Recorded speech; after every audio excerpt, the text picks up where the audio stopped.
Olá, nossas boas-vindas ao Depois da Aula, o programa em que a gente continua aquelas discussões que acontecem em aula, porém, depois da aula. Hoje vamos falar sobre a Ancine e a onda de streams no Brasil. E para isso, a gente traz para cá o professor Tiago Venazzoni. Ele é bacharel em comunicação, com ênfase em jornalismo. Ele é mestre em meios e processos audiovisuais pela Escola de Comunicação e Artes e doutor em meios e processos audiovisuais. Professor Tiago, muito bem-vindo e desde já obrigada por ter aceitado o nosso convite. Eu que agradeço o convite e estou à disposição também da gente bater essa conversa sobre cinema e audiovisual. De maneira geral, o que é a Ancine e qual a sua importância no audiovisual brasileiro? Bom, a Ancine ela é uma agência, né? Uma agência reguladora, como existem outras agências para outros fins no Brasil, né? Então, por exemplo, tem a ANS, que é uma agência que avalia a saúde suplementar. A Ancine, ela também tem essa função de mediação, digamos assim, em relação à produção do audiovisual brasileiro. Ela foi criada em 2001 e ela tem uma importância muito grande numa perspectiva de industrialização do cinema e do audiovisual brasileiro, né? Acho que para falar da Ancine, antes a gente precisa retomar um pouco historicamente, né, que levou à constituição da agência. Em 69, o Brasil, o governo brasileiro, naquela época o governo da ditadura civil-militar, né, eles estabeleceram em conluio também com os produtores e os cineastas daquele período, né, quem estava por dentro do campo do cinema e do audiovisual, estabeleceu a criação de uma empresa, que é a chamada Embrafilme, Empresa Brasileira de Filmes, que se iniciou em 69, teve um ganho, uma importância muito grande a partir da década de 70, na distribuição, produção de toda a produção cinematográfica brasileira. E em 89, ela teve o seu declínio até o fechamento nos anos 90 com o governo Collor. Então, de 90 a 2001, a gente teve um certo abismo, digamos assim, da produção e da industrialização do cinema brasileiro. A Embrafilme ela foi muito importante nesse sentido de industrializar o cinema brasileiro, de tornar o cinema brasileiro uma indústria de fato, evidentemente uma indústria dos nossos modos, né, não muito semelhante à indústria norte-americana ou outras indústrias. E isso tudo se acabou com o fim da empresa, da Embrafilme, porque nada foi colocado no lugar. Alguns mecanismos foram realizados naquele período, por exemplo, a famosa Lei Rouanet, de 91, a Lei de Incentivo à Cultura. Ela foi um mecanismo ali importante para você manter o mínimo de uma produção cinematográfica no Brasil, desde então a retomada em 95, e esse período dos anos 90 foi um período de discussão muito grande em torno dos produtores e do campo do audiovisual sobre a formação de um outro lugar que não seja a Embrafilme, que não fosse a Embrafilme, mas que pensasse o processo de industrialização do nosso cinema e do audiovisual aí expandido, que já se colocava naquele momento a partir do digital, e né, já de uma discussão em torno disso. Então a Ancine ela foi criada em 2001 com esse intuito, e ela foi depois ampliada a partir dos anos seguintes, né? Inclusive a construção de mecanismos que a fortalecessem, por exemplo, com o DICINE, que é um imposto cobrado sobre as produções cinematográficas e audiovisuais para financiar o próprio cinema e próprio audiovisual, e a criação do Fundo Setorial Audiovisual, que é onde esse dinheiro é depositado, digamos assim, e redistribuído para novas produções, né? Então, esse mecanismo de autofinanciamento que a Ancine promove a partir de determinados mecanismos e outros que surgiram depois, o Prodecine, o Prodave, né, para financiar o audiovisual, o Prodecine para financiar o cinema, retratam a importância dessa agência como uma agência reguladora e também mobilizadora da industrialização do cinema e do audiovisual brasileiro. Sim, professor, e a gente vê, né, a Ancine E não só, a indústria audiovisual brasileira enfrentando uma grande crise neste momento. E aí eu quero saber de você como essa crise que a Ancine sofre afeta os produtores independentes. Os produtores independentes, ainda que tenha essa figura lá, né, vinculada à agência, é, a gente precisa discutir um pouco quem são esses produtores independentes, assim, né, porque a indústria brasileira, a indústria do cinema e do audiovisual no Brasil, desde a formação, então, da Ancine, como isso foi se estabelecendo ao longo desses anos, ela enfrentou muito essa discussão a respeito de alguns critérios que ela utiliza, por exemplo, para referenciar o que é uma produção independente, né? E aí se exclui uma quantidade muito grande de produtores, né? Inclusive pessoas que estão se formando, né? Estudantes, os nossos alunos, por exemplo, que não se encontram nessa figura do independente, né? Entretanto, é inegável que a Ancine ampliou, deu uma abertura muito maior, né? A partir também do financiamento do Fundo Setorial, a produções que provavelmente não teriam espaço em outras circunstâncias, né? Sem a agência. Então, essa dubiedade em torno da agência, ou seja, o que ela investe e também a sua importância em torno desse investimento é algo que sempre está na discussão da Ancine. A questão hoje é que a gente está para além de toda essa discussão, né? Então, a gente reconhece, né? Eu, inclusive, no meu doutorado, eu realizo essa pesquisa de ofertar também dados em torno disso, né? A gente reconhece que a Ancine ampliou muito o seu espaço de investimento, digamos assim, não de investimento, mas de mediação dentro dessa. O investimento vem do fundo setorial, né? Então, ela ampliou muito essa mediação em torno de novos produtores, novos cineastas que surgiram, né? De coletivos que passaram a ocupar também esse espaço do campo do cinema e do audiovisual. Há uma produção muito maior na TV, né, a partir do Prodave, a partir da lei da TV paga e outros mecanismos. Mas hoje a gente está numa discussão que passa para além disso, porque a gente está numa discussão de recrudescimento da agência, que ela deixa de ter o seu papel de mediação em torno disso, e ela passa a ser uma espécie de agente de perseguição, quase, né? É um pouco que a Ancine hoje tem, tem sido alvo.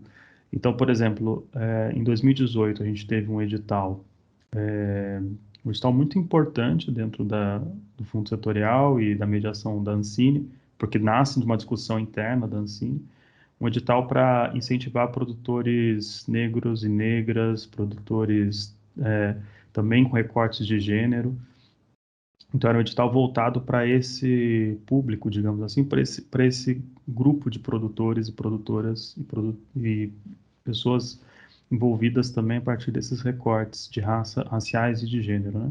Então, 2018 teve esse edital beneficiou algo em torno de 16 produções, se eu não me engano, 16 a 20 produções, e esse dinheiro nunca saiu, né? Então, entrou-se outro governo, a Ancine foi ao contrário deles dizerem que a Ancine era aparelhada antes, ela foi de fato aparelhada atualmente e ela nunca liberou esse dinheiro, né? Então, esses produtores, essas produtoras que estavam à espera desse financiamento para rodar o seu longa-metragem, rodar o seu documentário, estão aguardando até hoje. Muitos deles estão judicializando o processo, porque, enfim, eles foram contemplados a partir do edital. Então, esse é um momento grave que a gente está passando hoje de ter um processo de perseguição em torno do que eles acreditam ser uma produção a ser financiada. A questão é que eles têm pouco manejo em relação ao que eles podem financiar, porque os editais que eles lançarem, por exemplo, vai ter ampla concorrência, então, enfim, tem uma questão aí também de dificuldade em torno de quem eles podem financiar, então a resposta que eles dão é tirar o financiamento. Se você entrar hoje no site da OCA, do Observatório de Cinema e do Audiovisual, que é onde os dados todos são reunidos, também vinculados à Ancine, você vai ver que o investimento em cinema e audiovisual no Brasil neste ano é igual a zero, porque não tem recursos e disponibilidade em função, dinheiro tem, é a questão mesmo de como eles criam esse mecanismo de evitar ou de restringir o acesso ao financiamento. Sim, professor. E com relação a esse incentivo, na sua opinião, quais medidas básicas deveriam ser tomadas neste momento em relação à Ancine e o audiovisual brasileiro? Eu acredito que a agência, da maneira como ela foi pensada e o campo do cinema audiovisual, da maneira como ele está hoje, eles são muito fortes. Então, acho que é muito difícil acabar com a Ancine, como foi já cogitado, mas era de quando isso foi comentado, né? O próprio presidente da República soltou essa. Eu pensei, bom, impossível acabar com a Ancine, porque hoje é um campo muito organizado, muito forte, e há uma compreensão de vários setores da sociedade que entende que a Ancine é um órgão importante. Talvez lá em 2001, 2002, não se houvesse essa compreensão como se tem atualmente. Como eu disse, é claro que há muitas discussões, muito debate a ser feito, por exemplo, mesmo essa figura do independente, né, para o Ancine, quem são esses, quem chega lá, né, quem consegue constituir, por exemplo, uma microempresa, uma produtora, para pedir, entrar no orçamento da Ancine, né, do fundo setorial. Então, há várias discussões em torno disso. A Ancine, por exemplo, ela tabela as produções e os produtores, por consequência, pelo o número de ingressos comprados. Então, hoje você tem uma circulação muito mais ampliada, né, em relação à circulação audiovisual, em que a Ancine não verifica, porque ela só considera os filmes que vão para a sala de cinema e tem ingresso comprado. Então, tem uma série de discussões em torno do que a agência pode fazer. E deve, na verdade, caminhar, né? Por onde ela deve caminhar. A questão é que hoje ela está paralisada, né? Hoje, no dia de hoje, ela está paralisada em torno de todas essas discussões, né? Ela está só operando de forma burocrática com os funcionários de carreira que lá estão, mas quem está na direção da Ancine, na direção da agência, não está pensando sobre a produção, sobre o campo, sobre o cinema. Eles estão fazendo outro tipo enfim, de atividade que não o financiamento, o investimento e o fortalecimento do campo do cinema e do audiovisual. É quase que um balcão de burocrático, assim. Você vai lá para bater carimbo em papel. É isso que a Ancine está sendo hoje. Ela é quase um cartório, mais um cartório do que exatamente uma agência de mediação do cinema e do audiovisual. Então, eu diria que neste momento, a gente tem que resguardar bases, assim, né? A gente está fazendo isso, muitas pessoas estão fazendo isso, então a gente está discutindo o que vai ser o pós-Ancine depois desse processo, né? Uma hora isso vai ter que acabar, né? Uma hora o campo vai se colocar diante disso. Algumas pequenas vitórias estão sendo conquistadas, então isso dá um ânimo, né? Por exemplo, no caso, não tem a ver exatamente com a Ancine, mas o caso da Cinemateca ter voltado para os amigos da Cinemateca, que era quem administrava a Cinemateca de forma na preservação mesmo do audiovisual, né? Antes de todos os incêndios e tudo mais. Então, isso é uma boa notícia que a gente teve por esses dias. Então, a gente tem que resguardar bases e pensar o futuro da agência depois que tudo isso passar. E aí voltar para essas discussões que são discussões emergenciais ou mais urgentes em torno do fundo setorial, que o fundo setorial ele nunca cessa, porque ele se alimenta dos próprios impostos que são coletados das produções audiovisuais que estão sendo feitas, circuladas e tudo mais, como esse processo nunca acaba, então o fundo setorial ele está acumulando dinheiro, acumulando fundos que eles estão segurando, né? Então a gente vai ter condições de retomar a Ancine, retomar a discussão, retomar esse processo da indústria do cinema e do audiovisual daqui a pouco, né? Quando a gente poder novamente discutir a mediação do cinema e do audiovisual no Brasil a partir da agência. Professor, então vamos falar agora sobre os streams. O crescimento deste tipo de serviço já era esperado, mas no momento em que nos vimos obrigados a ficar reclusos, esse crescimento parece ter sido acelerado. Então, novas plataformas surgiram e a disputa ficou acirrada sobre o quanto isso pode ser positivo em relação a produções brasileiras. Você vê isso como positivo? Eu acho que essa é uma das discussões que não estava habilitadas anteriormente e que precisam entrar na pauta da Ancine como agência mediadora e de outros processos, de outras vias aí. Acho que a primeira coisa que a gente precisa pensar no Brasil é que todas essas plataformas de streaming estrangeiras, né? Então, estou falando de Netflix, estou falando de Prime Video, estou falando de Disney Plus, estou falando de Star Plus, a HBO Max, todas essas plataformas que a gente usa que não são brasileiras, nacionais, elas não têm contribuição nenhuma para o cinema e para o audiovisual brasileiro do ponto de vista dos impostos. Então, nada recolhido. O Condecine, por exemplo, que é um imposto cobrado sobre as produções, não incide sobre as plataformas, né? Então, a gente precisa discutir uma legislação e um marco regulatório dessas plataformas no Brasil, porque isso acontece já em outras partes do mundo. Então, por exemplo, na França, na própria Argentina, na Coreia do Sul, na África do Sul, e entre outros países, eu poderia citar, essas plataformas elas não estão lá sem esse tipo de marco regulatório ou de regulação. Então, esse é o primeiro passo, acho, para a gente começar a discutir esse novo momento da produção da distribuição audiovisual, que é a regulação dessas plataformas. É inegável que o audiovisual hoje está plataformizado também, né? Então, a gente tem que pensar essa plataformização do audiovisual e pensar a partir, primeiro, prioritariamente, na regulação dessas plataformas. Isso é pouco dito, mas tem acontecido um movimento que vai destituir uma coisa que é importante também dentro do financiamento e do investimento da produção audiovisual no Brasil, que é a Lei da TV Paga, que foi algo que foi estabelecido em 2011, virou uma lei em 2011, que é a chamada Lei de Cotas de Tela. Então, hoje, qualquer emissora de TV por assinatura no Brasil precisa exibir uma porcentagem de produções nacionais. É óbvio, né, dizer que isso acaba por ajudar a investir no cinema e no audiovisual brasileiro, porque essas produções vão ter telas para serem exibidas, né? O que está acontecendo hoje é que vários desses canais, dessas empresas internacionais principalmente, elas estão migrando da TV por assinatura para os streamings. Então hoje você já consegue ver TV ao vivo pelos streamings, né?